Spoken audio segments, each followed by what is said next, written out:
It's a beautiful late autumn afternoon. I usually think autumn's the best season of the year, in Victoria at least. Now, by the time you see this YouTube presentation, ANZAC Day would have come and gone. Now, I'm interested in how ANZAC Day changes as far as people are concerned. I mean, ANZAC Day was initially created after the horrific death toll in World War I, where out of a volunteer force of 420,000, 62,000 died on the European killing fields in a fight carried out by workers at either end of the bayonet for the glory of God, King and country. And another 60,000 died within 10 years of their wounds. If you extrapolate those numbers from a population of 5 million to today's population of 25 million, you would have seen 2 million people volunteer and 300,000 die on the battlefields, and another 300,000 die. Could you imagine the consternation in Australian society today? So when ANZAC Day was originally formulated, it's the Australian and New Zealand Army Corps, it was formulated to remember the war dead. And you've got to remember that during World War I, they didn't have mobile phones, they didn't have, most houses didn't have telephones. I mean, your son or your father or your brother or your husband or your lover went off to war. The first you'd hear about it when you get if you're lucky, a telegram telling you they died somewhere. Their bodies weren't repatriated. So monuments sprung up all over Australia to honour the dead, and ANZAC Day was created as a consequence of that. Now, I'm not going to go into World War I and what a disastrous expedition it was, and how Australia was divided during World War I, and how 2 conscription referendums were defeated by a coalition of radical anarchists, socialists, women's movement, and the Roman Catholic Church, led by Archbishop Mannix. But I am interested in how a society, how people are conditioned for war. Because 1 year the Russians are enemy, 10 years later it's the Chinese, in another 10 years it could be the Califumpians. So we see a change in who the enemy is. And an enemy from 50 years ago, like the Vietnamese and the Viet Cong, who are now the Vietnamese government, are now seen as not only trading partners but also military partners as far as Chinese expansionism is concerned. The same with the Japanese. I mean, the Japanese imperial forces were responsible for horrific atrocities against civilians and prisoners of war, including thousands, if not tens of thousands, of Australian prisoners of war. And in the eyes of those men and their families, the Japanese were not rehabilitated as our foremost, today, as our foremost military ally in the Northern Hemisphere after the United States of America. So people need to be conditioned for war. They have to believe that war is inevitable, that it will occur. There is an enemy. The enemy wants to expand, and we're in its way, and we need to protect the country. Now, the first thing I'd like to look at is this protecting the country. Australia is a sovereign nation state. Unfortunately, although we're one of the richest people on the face of the planet in the history of the human race, we have extraordinary levels of poverty. 1 in 6 children live in poverty. where people are homeless. And in many regards, when we're asked to defend our country, we're not being asked to defend our country, because it's not our country. We've been asked to defend the status quo, the inequalities which create billionaires who pay minimal voluntary taxation in comparison to workers who pay significant taxation, pay-as-you-earn taxpayers. So we have been asked to protect the status quo. We have been asked to protect the inequalities which exist in our society. That's what we've been asked to protect. And it's quite interesting that in times of war profiteering is a huge issue, especially when people are asked to make sacrifices. But we find those who create the armaments, manufacture the armaments, export the armaments, profit to a significant degree. And nothing highlights this than a cartoon which was drawn by Sid Nichols for Direct Action in 1915, which led to the editor of Direct Action, the newspaper of the industrial workers of the world, being jailed for a year. And there was a huge resistance in Australia to the war and conscription as the war went on because of the mounting casualties, and because people began to see that what they were fighting for wasn't freedom or democracy or protecting this land, but it was about for God, King and country, for inequality. So Sid Nichols, who is actually the creator of Ginger Meg's, a very well-known Australian cartoon in the 20s and 30s, and I encourage you to have a look at the Ginger Meg's cartoon, was employed by Direct Action, the paper of the industrial workers of the world, and he drew a cartoon as a reaction to a £10 million government bond raising for the war effort, and the advertising which went for this bond went like this: show a patriotic spirit, no sacrifices needed, higher returns than normal times. So war profiteering went hand in hand with the government policy, and he drew this cartoon of this soldier being nailed to a cross on an upturned cannon,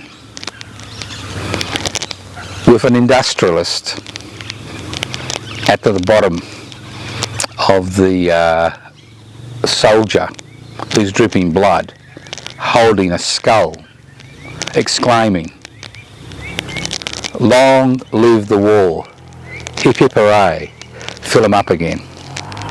So although wars, especially modern wars, are disasters for civilians who find themselves in their path, and we see this over and over again around the world, it is a godsend for the military-industrial complex, artificial intelligence, the World Wide Web, those who own these resources. It is a godsend because it maximises profits.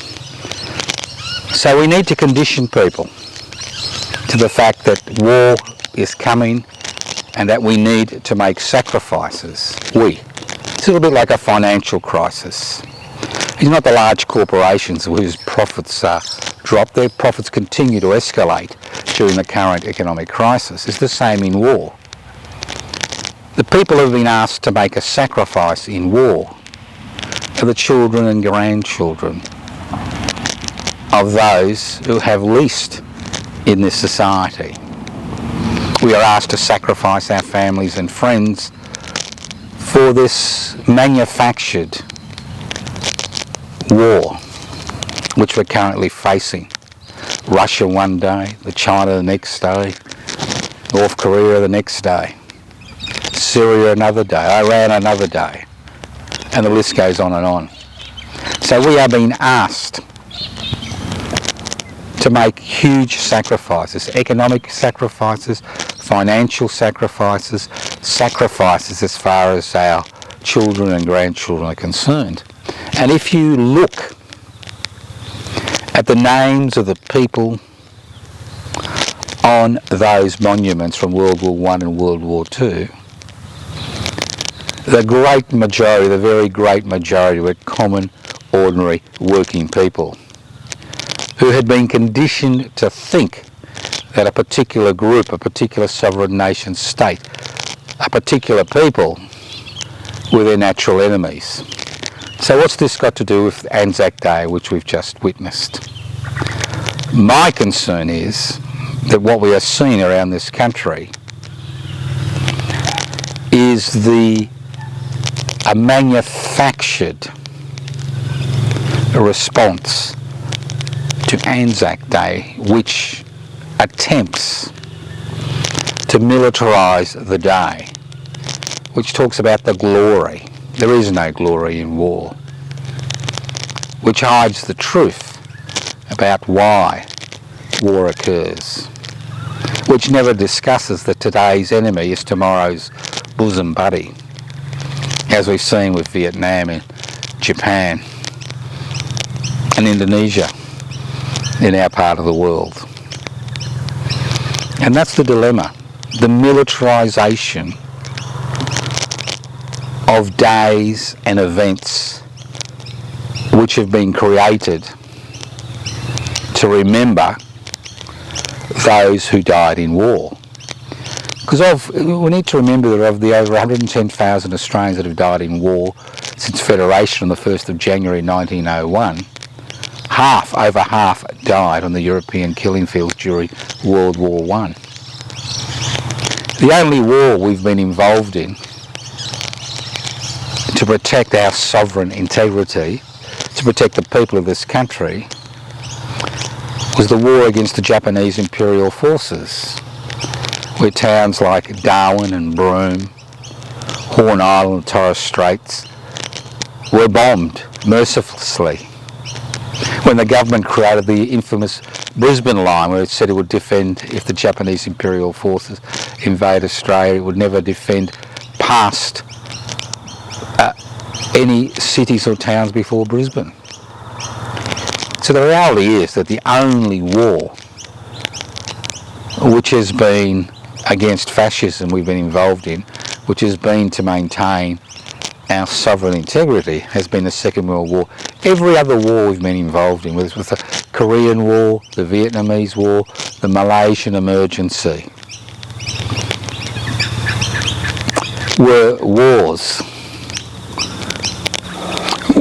which were fought on other people's land for external reasons, not to defend our sovereign integrity. Afghanistan, the 20-year debacle in Afghanistan and the debacle in Iraq is a classical example of what happens in these situations where we invade other people attempting to change regimes. So my issue is the militarisations of days and events which have been set aside to honour the war dead. Anybody who's been involved in war will tell you there's nothing honourable about it. It's about death, it's about destruction. And ultimately, those who return, as we saw with the Vietnam veterans, and we've seen with many veterans, many of those who return have lifelong issues related to their war experiences which have never been acknowledged by this country. The tragedy is that those who survived World War I, who came back, were given parcels of land as a reward for their participation.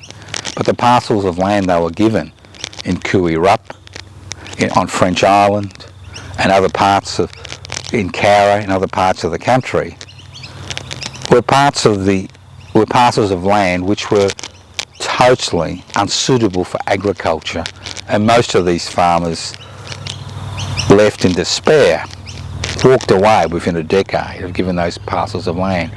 So we have a history that, although we love to highlight the honourable sacrifices which are made by people who volunteer or are conscripted to go to war. When they come back, they are treated like disposable commodities. We saw this in World War I. We saw this to a lesser degree in World War II because veterans were better organised. We saw it with the Vietnam War and the Afghanistan War and the Iraq War, and the list goes on and on. So not only do we pay no respects to those who have fought, we use their sacrifice as a mechanism to create hysteria, to condition people to the idea that war must occur, that the enemy is always there. And to a significant degree, concerns about an outside threat are created to maintain the status quo. Many activists have said over time, the only war worth being involved in is the war to redistribute power and wealth in our own society. Every day we see things that should not happen in this country. And for us to sacrifice ourselves to maintain the status quo makes no sense. If they want us to protect this country from invasion, we need to have something we're willing to fight, to protect. And the growing inequality that exists in Australia highlights that more and more people in this country who are finding it difficult to survive, let alone prosper, calls into question their ability to want to defend the country in a time of national threat. So think about it. Are you being conditioned to hate the Chinese, to hate the Russians, to hate the Koreans, to hate people you don't even know? Are we being conditioned to accept that we need to make sacrifices to maintain the status quo? Not to make sacrifices to maintain an egalitarian community, not to make sacrifices to ensure that everybody is involved in decision-making processes, to make sure that wealth is used for the common good, not held by a decreasing number of corporations and individuals. And that's the issue. That is the central issue. Because what happens locally, to a significant degree, concerns what's happening overseas. And for us to allow significant days of mourning to be turned into celebrations of war, to be used to condition us that war will occur, must occur, and that we need to make sacrifices to protect the status quo, is totally wrong. Totally wrong. So next time you feel those heartstrings pulled when some celebrity or some politician talks about the drums of war, talks about the need to make sacrifices, more and more sacrifices to defend this country, ask them, to defend what? Are you willing to create a society where individuals, where people are willing to fight and make a sacrifice to protect what they have? Or will you continue to profit from the fear